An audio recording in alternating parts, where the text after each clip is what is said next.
সুপ্রিয় দর্শক, আমি রয়েছি সাইদুল শেখ আর আপনারা দেখছেন পপ টিভি বাংলা। দর্শক, আজকে আমি মালদার ধূমপানের কারণ নিয়ে আলোচনা করব। তো চলো আর দেরি না, এক্ষুনি শুরু করছি মালদার ধূমপানের কারণ। জানেন কি ধূমপানের বিষয়ে কি ক্ষতি হয়? চিকিৎসকদের মতে বলা হয়েছে যে ধূমপান করলে মানুষের ফুসফুসে ক্যান্সার, রক্তে ক্যান্সার এবং শ্বাসকষ্ট হতে পারে। একথা জানার পরেও মালদায় দিনের পর দিন ধূমপান বৃদ্ধি পেয়েছে। ছোট থেকে বড় সবাই এখন ধূমপান করে। কেউ বা টেনশনে, কেউ বা গার্লফ্রেন্ডের টেনশনে, কেউ বা পড়াশোনার চাপে, কেউ বিভিন্ন রকমের কারণে তারা ধূমপান করে ফেলে। কিন্তু লাশ পরিহাস কি জানেন? যে ধূমপানের আর একটি নাম মৃত্যু।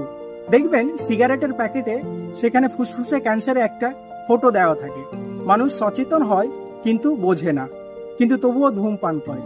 তাহলে লাশ পরিহাস একটাই, ধূমপান মৃত্যুর কারণ। তাই চল আমরা সবাই মিলে শপথ করি যে আজ থেকে ধূমপান নয়, মুক্ত ধূমপান সমাজ গড়ে তুলি। Thank you.